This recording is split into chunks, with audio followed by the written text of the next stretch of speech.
제가 요즘 광양교회에서 수요 기도회 때마다 이사야서 강해를 하고 있는데요. 최근에 전한 말씀을 여러분과 나누려고 합니다. 신구약 성경에 포도원 이야기 그리고 포도나무 이야기가 상당히 많이 나오는데요. 그 중에 매우 중요한 본문이 오늘 이 5장 말씀입니다. 하나님께서 우리에게 무엇을 기대하시는지, 그리고 기대하시는 그것을 얻어내시려고 어떤 일을 하셨는지를 같이 생각하면 좋겠습니다. 먼저 제가 1절을 읽겠습니다. 1절, 나는 내가 사랑하는 자를 위하여 노래하되 내가 사랑하는 자의 포도원을 노래하리라. 내가 사랑하는 자에게 포도원이 있으며 심히 기름진 산으로다. 지금 이사야 선지자가 노래를 부를 거다 하죠. 그러니까 사람들이 들으려고 몰려올 겁니다. 예나 지금이나 사람들이 좋아하는 건 노래잖아요. 하여간 여기 1절부터는 이사야가 노래를 할 건데요. 내가 사랑하는 자를 위하여 노래를 할 거라고 합니다. 이게 누군지는 아직은 모릅니다. 근데 어쨌든 위하여 노래한다 하니까 이게 이사야 본인이 주인공인 건 아닌 것 같습니다. 왜 그 혼인식 축가를 이렇게 부르는 사람이 주인공이 아닌 것과 마찬가지입니다. 주인공은 축가를 부르는 사람이 당연히 아니라 그 신랑 신부 이 사람들이 그날의 주인공이잖아요. 이렇게 노래는 이사야가 부르겠지만 주인공은 따로 있습니다. 근데 이 노래 주제가 뭡니까? 사랑입니다. 이건 사랑 노래입니다. 우리 성경 1절 중간에 내가 사랑하는 자의 포도원을 노래하리라 이렇게 번역을 했는데, 물론 이렇게 번역할 수도 있고요.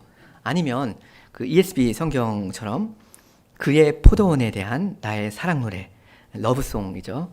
이렇게 번역을 할 수 있습니다. 사랑 노래요. 이 번역을 어떻게 하든지 간에 그 내용을 보면 내용이 사랑 노래니까 이 사람들이 아주 귀를 쫑긋했을 것 같습니다.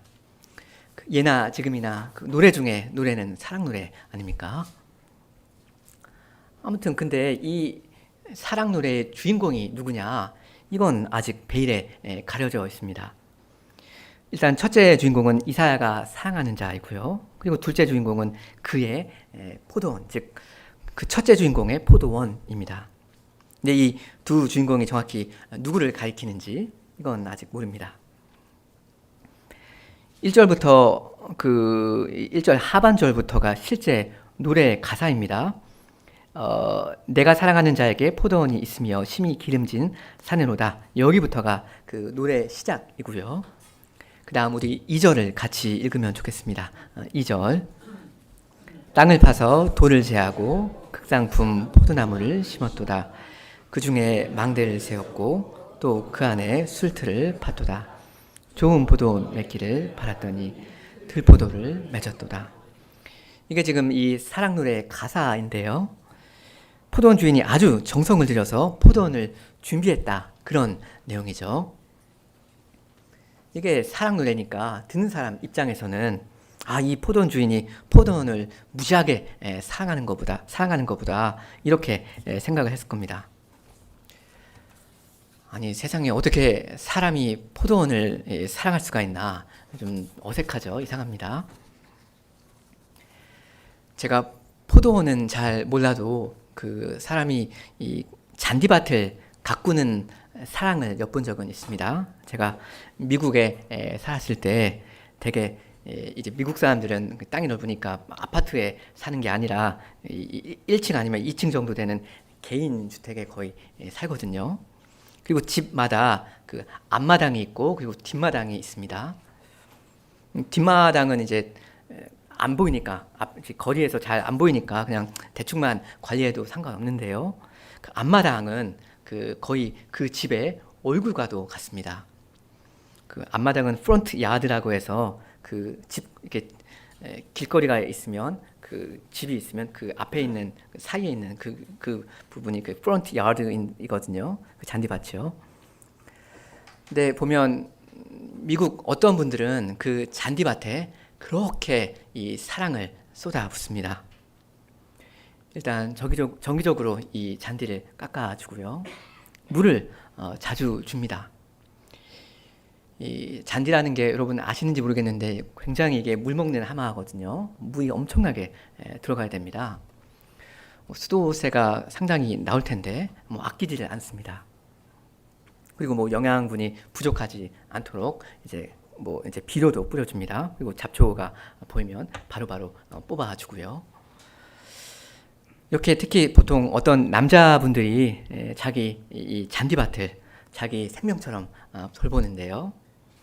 잘 관리만 하면 여름철에 굉장히 파랗고 예쁘거든요. 하여간 그래서 이 잔디밭 주인들이 아주 자기의 이 잔디밭에 대해서 굉장히 자부심을 갖고 애정을 쏟아붓는 거, 그런 걸 제가 봤습니다. 이게 다 그런 건 아닌데 미국 어떤 남성분들의 로망이 깔끔한 그 잔디밭을 가지는 그런 겁니다. 아무튼 그건 잔디밭 이야기고요. 이 본문은 지금 포도원 이야기인데요. 어쨌든 이 포도원 주인이 그만큼 애착을 가지고 포도원을 가꿨다 이겁니다. 그래서 시간과 그 노력을 투자한 만큼 맛있는 좋은 포도를 맺기를 바라했는데요. 들포도, 그러니까 먹을 수 없는 쓴 포도만 맺혀버렸습니다. 포도나무의 존재 의의가 뭡니까? 포도나무를 심는 그 목적이 뭡니까? 다른 걸 위해서 존재하는 게 아니라 오직 그 포도 열매를 위해서 포도나무는 존재한단 말입니다. 이 외관이 그렇게 아름답고 그런 나무도 아니고 그래서 나뭇가지만 무성하고 이파리만 많다고 해서 되는 게 전혀 아니잖아요. 잔디밭처럼 그냥 보기 좋으라고 있는 건 아닙니다.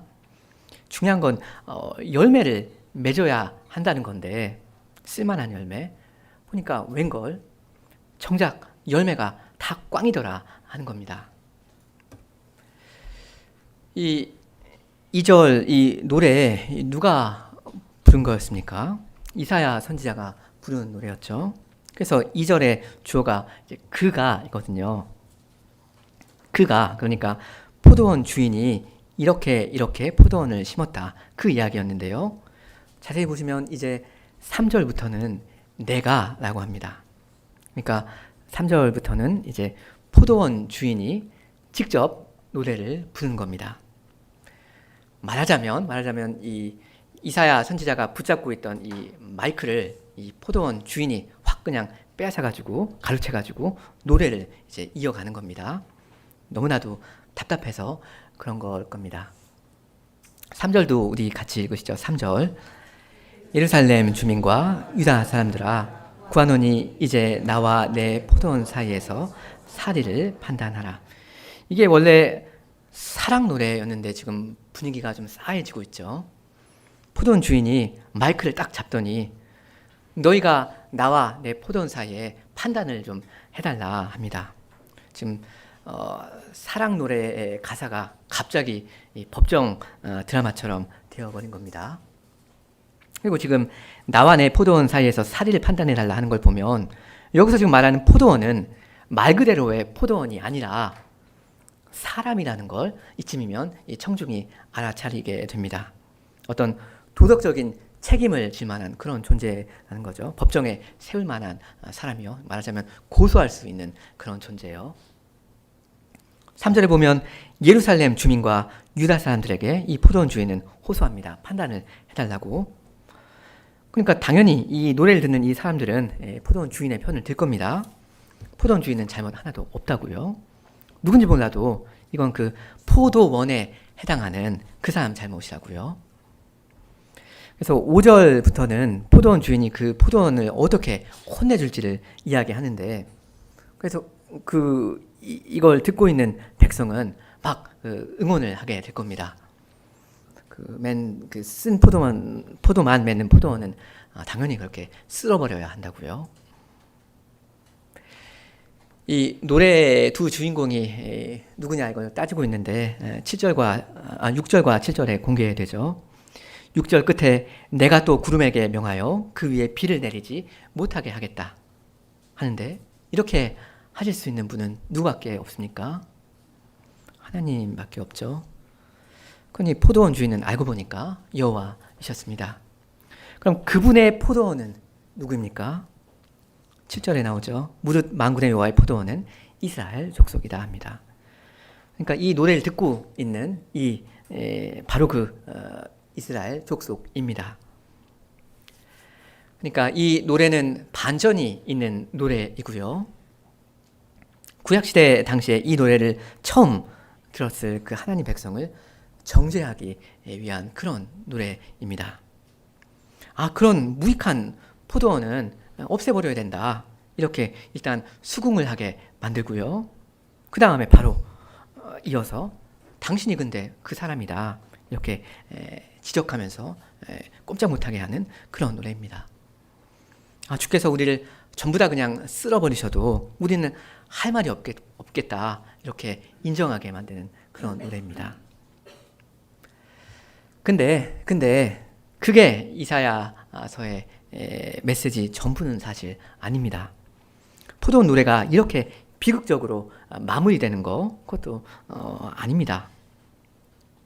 이게 그럼 무슨 말인지 이제 주인공이 누구인지 밝혀졌으니까 우리 1절로 다시 올라가서 본문을 다시 한번 보려고 합니다. 1절 제일 끝에 보면 하나님의 포도원이 심히 기름진 산에 있다고 하고요. 2절 앞부분을 보면 극상품 포도나무를 거기에 심으셨다 하지 않습니까? 이거 지금 이스라엘 역사 중에 어떤 사건을 이야기하는 겁니까? 출애굽 사건을 이야기하는 거죠. 출애굽의 구원입니다. 이스라엘은 원래 그 애굽 땅 종되었던 집에서 죄와 비참한 가운데 멸망할 민족이었잖아요. 근데 주께서 일방적으로 은혜로 이 사람들 거기서 건져 주셨습니다. 그리고 젖과 꿀이 흐르는 땅에다가 이 좋은 땅에다가 심어 주셨습니다. 여기 2절에 땅을 파서 돌을 제하고 극상품 포도나무를 심으셨다는 말이 주님의 그런 수고를 가리키는 말일 겁니다. 말하자면 이 자기 백성을 구원하는 그 사역에 주께서 엄청난 땀을 쏟으신 겁니다. 그리고 2절 중간에 그 중에 망대, 그러니까 감시탑을 세워주셨다 하잖아요. 무슨 말입니까? 왜 감시탑을 세우죠? 이 포도원은 그만큼 지킬 만한 가치가 있을 거라 하는 겁니다. 제가 예전에 무역일을 좀 했었는데 처음에는 저희 창고에 그냥 물건을 막 그냥 쌓아두고 말았는데요. 처음에 그냥 물량이 적었을 때는 그냥 있었는데 나중에는 그 세콤과 같은 그런 업체와 저희가 계약을 했습니다. 재고가 이만큼 있는데 이거 도둑 맞아 버리면 골치 아프잖아요. 그래서 세콤에 투자를 한 건데요. 여기도 마찬가지입니다. 주님은 지금 많은 땀을 흘려서 이 포도원을 만드신 거고요. 이제 곧 있으면 이 포도 열매가 주렁주렁 맺힐 걸 정말로 기대하신 겁니다. 그래서 그걸 지키려고 망대를 만드신 겁니다. 그 다음에 보시면 그 안에 술틀을 팠도다 합니다. 포도즙을 짜는 틀까지 마련하신 거예요. 왜 그렇습니까? 포도 열매, 먹을 만한 맛있는 포도 열매가 맺힐 걸 자신하신 겁니다. 수확하면 바로 이걸 짜야 되잖아요. 착즙한다고 합니까? 그래서 짜는 틀까지 다 마련을 해두신 거예요. 그 다음 보시면 좋은 포도 맺기를 바랐다 하시는데요. 이게 중요합니다. 주께서 이스라엘 백성을 택하시고 애굽에서 구원해 주셨습니다. 계속해서 이 못난 백성을 인내해 주셨습니다. 그리고 마침내 이 젖과 꿀이 흐르는 땅에 포도나무처럼 심어 주셨습니다. 이제 주님은 이 사람들이 좋은 포도나무 맺기를 정말로 기대하면서 기다리셨는데요. 주께서 열매를 기대하면서 기다리신 거 이거 이상한 일입니까? 여러분 하나님께서 죄인을 구원하시고 그리고 이제는 그가 열매를 맺도록 기대하시면서 기다리신다면 이게 뭐 불합리하거나 납득이 안 되는 이상한 일입니까? 지나친 걸 요구하시는 겁니까? 아니, 만일 저희 교회에도 이제 농사를 짓는 분이 좀 계시는데, 만일 어떤 농부가 오랜 시간 땀을 뻘뻘 흘리면서 이 포도원을 잘 정성스럽게 이제 세팅을 해두고서 이제 거기서 맛있는 단 포도 열매가 맺힐 걸 실제로 진짜로 기대하면서 기다린다면 그 농부 이상한 사람입니까? 거참 독특한 사람이네. 아니 왜 포도 열매를 좀 기대하는 거야? 이러시겠습니까? 아니잖아요. 이 농부가 열매, 결실을 기대하는 건 너무나도 당연하고 자연스러운 일입니다. 원래 다른 게 아니라 열매를 바라면서 애초부터 그 고생을 하는 거잖아요. 게다가 하나님께서는 포도원 주인으로서 하실 일을 남김없이 다 하셨습니다. 4절에서 하시는 말씀이 그겁니다. 4절, 내가 내 포도원을 위하여 행한 것 이외에 무엇을 더할 것이 있었으랴. 이스라엘 백성을 위해서 주님이 더 이상 하실 수 있는 일이 없었다 하는 말씀입니다. 저희 교회 청년 중에 한 명이 진짜 그 포도 재배를 하는데, 이 포도 재배라는 건 비교적 손이 많이 가는 그런 일로 알고 있습니다. 병충해에 취약해서 정기적으로 살균, 살충이 필요하고요. 좋은 품질의 포도를 얻기 위해서는 꾸준히 이 가지치기를 해줘야 한다 합니다. 그리고 물과 뭐 영양 공급 이런 것도 적절히 잘 해줘야 하고요. 이 농부의 땀을 상당히 많이 요구하는 게 바로 이 포도라는 열매입니다. 근데 지금 4절의 포인트는 그 모든 일을 주께서 남김없이 다 하셨다 하는 겁니다. 하나님의 구원 사역에 하나도 부족함이 없었습니다. 근데도 이 사람들이 냄새나는 이상한 포도, 쓴 포도를 먹여버렸다 하는 겁니다. 그러니까 이거야말로 괴상한 일이 되는 거죠. 참 희한한 일이 발생해 버렸습니다. 젖과 꿀이 흐르는 땅에 하나님께서 심으신 포도나무에서, 극상품 포도나무에서 좋은 열매가 맺히는 게 하나도 희한한 일이 아니고요. 거기서 썩은 냄새 나는 들포도가 맺혀버렸다는 거, 이게 희한한 일입니다. 여기서 말하는 좋은 포도라는 건 7절 하반절에 나오는 정의, 공의 이거고요. 실제로 맺힌 나쁜 포도, 들포도는 포악과 부르짖음 이건데요. 하나님의 그 백성한테서 이렇게 불의하고 더러운 것들이 나오는 걸 주님은 이해를 못 하십니다. 도저히 납득이 안 되십니다. 그래서 4절에서 내가 내 포도원을 위하여 행한 것 이외에 무엇을 더할 것이 있었으랴. 내가 좋은 포도 맺기를 기다렸거늘 들포도를 맺으면 어찌 됨인고 하시는 겁니다. 하나님의 나라 그 이스라엘이 어쩌다가 이런 사회가 되어버렸는가, 어쩌다가 이 지경이 되어버렸는가.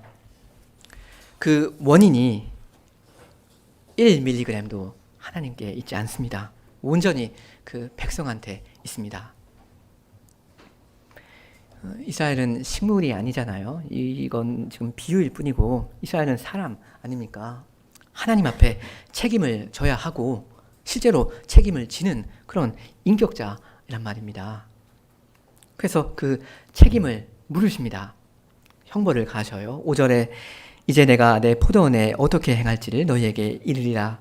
내가 그 울타리를 걷어 먹힘을 당하게 하며 그 담을 헐어 짓밟히게 할 것이요. 내가 그것을 황폐하게 하리니 다시는 가지를 자름이나 북을 돋우지 못하여 찔레와 가시가 날 것이며 내가 또 구름에게 명하여 그 위에 비를 내리지 못하게 하리라 하십니다. 그러니까 이렇게 될 거면, 이렇게 할 거면 더더욱 열매를 맺지 못하게 만드실 거다 이거죠. 어떤 사건 이야기입니까? 바벨론 포로 사건이죠. 나라가 멸망한 그 이야기입니다. 오늘 본문의 노래가 사랑 노래라고 했는데 사랑 노래 치고는 좀 김 빠지게 끝이 나버렸죠. 근데 이게 끝이 아니라고 아까 말씀드렸습니다. 우리 이사야 27장을 좀 같이 보겠습니다. 이사야 27장 2절로 6절입니다.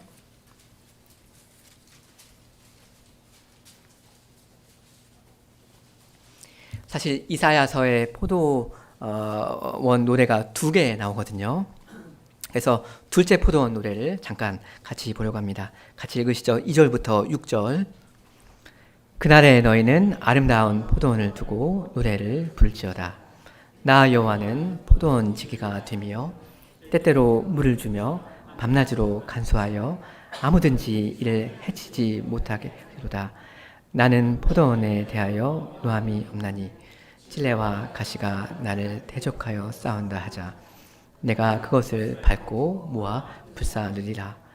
그리하지 아니하면 내 힘을 의지하고 나와 화친할 것이라. 후일에는 야곱의 뿌리가 박히며 이스라엘의 움이 돋고 꽃이 필 것이라. 그들이 그 결실로 지면을 채우리로다. 이 노래는 분위기가 굉장히 다르죠. 근데 이건 이사야 당시에 부를 수 있는 노래는 아니었습니다. 왜냐면 여기 2절에만 봐도 그 날에 너희는 아름다운 포도원을 두고 노래를 부를지어다 하잖아요. 여호와께서 밤낮으로 이 귀한 포도원을 지켜주시는 때가 언젠가 다시 올 겁니다. 여호와께서 택하사 심으신 이 포도원은 완성되고야 말 겁니다. 이스라엘의 열매가 온 땅에 가득할 때 그때가 틀림없이 올 겁니다. 언제입니까? 그날에입니다. 후일에입니다. 그날은 신약시대이고요. 오늘입니다. 오늘이어야 합니다. 그럼 어떻게 이 포도원이 완성되는지, 어떻게 결실하게 되는지 우리 마태복음 21장을 같이 보겠습니다. 마태복음 21장 33절부터입니다.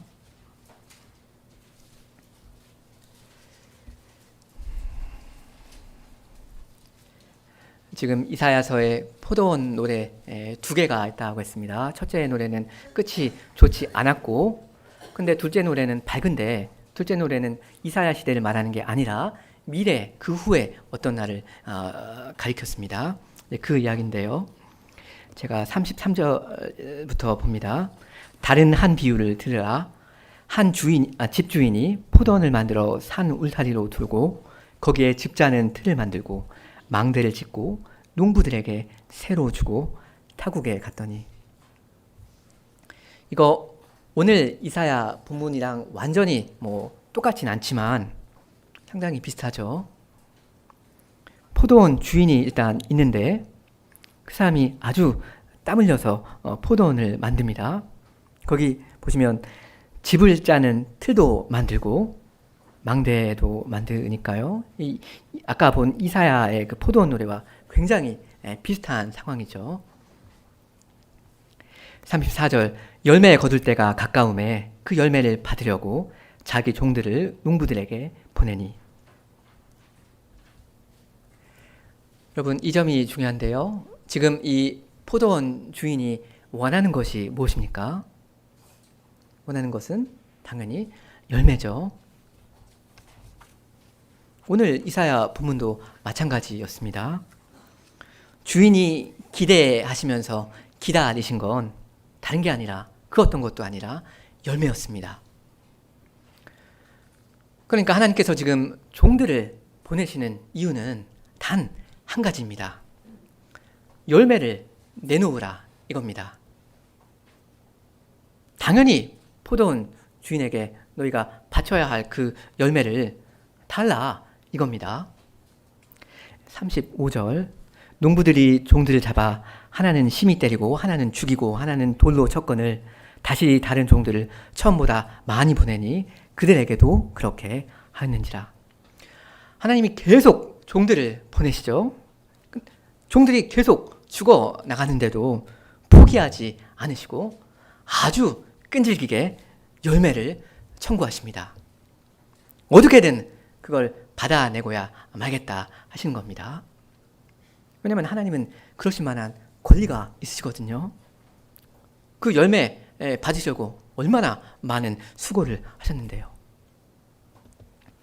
37절 후에 자기 아들을 보내며 이르되 그들이 내 아들은 존대하리라 하였더니,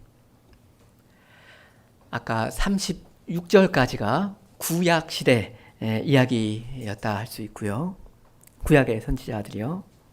이제 37절부터는 신약 시대 이야기입니다. 아까 이사야서의 두 번째 포도원 노래가 예언한 그 시대입니다. 우리 시대요. 마침내 하나님께서 독생자를 보내시는데요.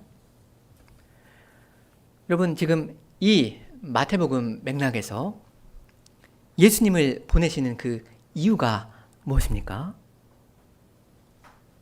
뭘 하려고 지금 하나님께서 그리스도를 이 땅에 보내셨다는 이야기입니까? 이 맥락을 보면 34절에 이미 나왔죠. 그 열매를 받으려고. 그라는 말은 그분의입니다. 그분의 열매를 받으시려고.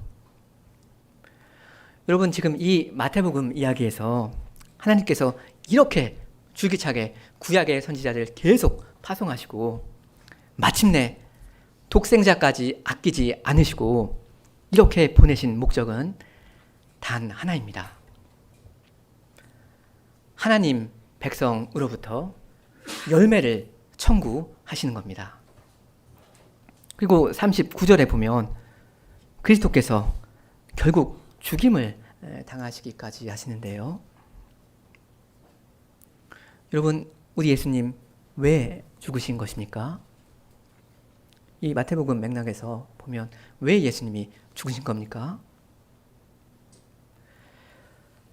성도 여러분께서 하나님 아버지께 마땅히 내놓으셔야 할 그 열매를 기어이 받아내시려고, 그러려고 예수님이 죽으신 겁니다. 하나님은 포기 안 하시죠. 그 아드님도 포기 안 하십니다. 하나님께서 여러분을 그리스도 안에서 구속하셨고요. 그 위대한 구원에 합당한 열매를 반드시 받아내신 겁니다. 그 일을 위해서 하나님께서는 그 아드님을 여러분한테 보내주신 거고요. 그 아드님께서는 성령님을 여러분한테 부어주신 겁니다. 열매 맺으시라고요. 43절에 그러잖아요. 43절에 그러므로 내가 너희에게 이르노니 하나님의 나라를 너희는 빼앗기고, 악한 사람들 말하는 거죠. 그 나라에 열매 맺는 백성이 받으리라. 그러니까 교우 여러분이 만일 그리스도 안에 계신 그리스도인이시라면요, 여러분은 그 나라를 받으신 거고요. 그 말은 바로 여러분이 그 나라에 열매 맺는 백성이시라는 겁니다. 하나님께서 여러분의 열매 보시기를 지금도 기대하시면서 기다리신다 하는 말입니다. 성도 여러분은 여러분의 일상 가운데서 그 열매를 맺고 계신가요? 하나님 나라의 열매, 거룩한 성품의 열매 맺고 계십니까? 그리고 선을 행하고 계십니까? 주께서 명하신 거 하고 계십니까? 그러시길 바랍니다. 그러셔야 합니다. 왜냐하면 신자가 하나님 나라의 열매를 맺는다는 건 하면 좋고 안 해도 되는 그런 일은 아니거든요. 오늘 이사야 5장에서 그걸 봤지 않습니까? 악한 열매를 계속 맺는 죄인을 주께서 어떻게 하시는지. 그럼 어떻게 하면 우리가 열매를 맺을 수 있습니까? 여러분 잘 아시죠? 이론은 잘 아실 겁니다. 그리스도 안에 거하시면 됩니다. 그리스도가 참 포도나무시거든요. 나는 포도나무요 너희는 가지라. 그가 내 안에 내가 그 안에 거하면 사람이 열매를 많이 맺나니 나를 떠나서는 너희가 아무것도 할 수 없습니다. 요한복음 15장 5절입니다. 내 안에 거하라 하셨습니다. 우리의 생활의 관건은 우리가 이 예수님 안에 있는지 그 여부이겠습니다. 예수님이 관건이십니다. 그분한테 내가 딱 붙어가지고 그분이랑 말씀의 교제를 하고 영양분을 이렇게 매일매일 공급받고 그런 게 있는가? 그게 중요하겠습니다. 그러면 자연스럽게 여러분의 일상 중에서 맺기 싫어도 생활의 열매를 맺게 되실 겁니다. 그리스도께 붙어 있기만 하다면. 그리고 이거는 희한한 일이 전혀 아니겠습니다. 굉장히 자연스러운 일상이 되겠습니다. 아까 그 이사야 5장 그게 사랑 노래였는데 포도의 노래였는데 이게 뜻밖으로 비극적으로 끝나버렸잖아요. 구약시대 때. 근데 이사야 27장에도 또 한 번의 포도원 노래가 나오긴 했는데 이건 참 아름다운 밝은 노래였지만 근데 어떤 날에 대한 이야기였습니까? 미래의 어떤 날을 가리키는 것 뿐이었죠. 이제 그 날이 왔다 이겁니다. 주께서 바라시던 기다리시던 그 날이 왔습니다. 그리스도 안에서 왔습니다. 그리스도 안에서 하나님의 나라가 임하였고요. 포도원 노래가 그리스도 안에서 성취됩니다. 지금도 성취되고 있습니다. 포도원 노래의 주인공이 누구였습니까? 하나님 그리고 이스라엘. 이렇게 둘이 주인공이 둘만 있었을 때는 그 끝이 좋지 않았습니다. 근데 중보자 예수님께서 주인공으로 등장하시니까 그러니까 그 사랑 노래가 완성될 수 있었습니다. 아니 좀 더 정확히 말하면 신약 백성된 여러분이 주인공으로 나서야만 그래야만 이 사랑 노래가 사실은 완성될 수가 있겠습니다. 왜냐하면 포도원 노래의 포인트가 뭐였습니까? 열매 맺는 게 포인트인데 그 열매 맺을 자 누구입니까? 그리스도 안에 거하는 여러분 아닙니까? 나입니다.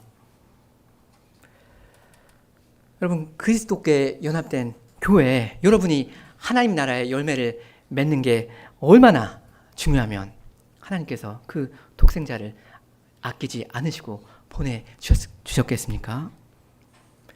그 열매를 여러분의 그 열매 얼마나 간절히 기대하시면 그 독생자가 기꺼이 그 일을 위해서 피를 흘리셨겠어요? 이 모든 날 마지막에 독생자의 생명을 아끼지 않으신 하나님께서는 땀만 흘리신 게 아니라 독생자의 피까지 흘리신 그 하나님께서는 여러분께만은 더더욱 힘주어 말씀하실 수 있겠습니다. 내가 내 포도원을 위하여 행한 것 이외에 무엇을 더할 것이 있었으랴. 주님은 주신 것을 명하시며 명하신 것을 주십니다. 달라 하신 것을 다 주시면서 그 주신 것을 달라 하십니다. 그러니 그것을 전부 다 받으실 권리가 주님께는 있겠습니다. 아무런 선도 행할 수 없는 여러분을 구원하시려고 우리 주님이 어떤 수고를 하셨는데요. 어떤 희생이 치러졌는데요. 그 수고의 보람이 여러분 있어야 하지 않겠습니까? 그렇게 되는 게 이미 성도 여러분의 소원 아닙니까? 하나님 아버지께서 내가 못하러 이 백성을 구원했는가 이렇게 의아해 하시면 안 될 거 아닙니까? 하나님 아버지의 그 미소 짓는 그 얼굴 여러분도 다 보고 싶어 하시는 거 저 알고 있습니다. 그러니 성도 여러분은 단마음으로 가장 보잘것없는 그런 조그마한 선이라도 즐겁게 행하시면 좋겠습니다. 계시된 말씀에 다 순종하십시오. 개인의 생활에서 일단 매일 일상의 그 열매를 맺으셔야 하고요. 성품의 열매. 그리고 교회 행보에서 그게 사실은 나타나야 합니다. 교회 행보에서 그게 꽃이 피어야 합니다. 그 사랑의 열매를 아버지께서는 귀하게 보시고 기쁘게 받아 써 주실 겁니다. 땀 흘려서 일한 농부가 그 열매를 보고 기뻐하듯이 하나님 아버지께서도 여러분의 그 생활의 열매를 보고 흡족해 하실 겁니다. 함께 기도하시겠습니다.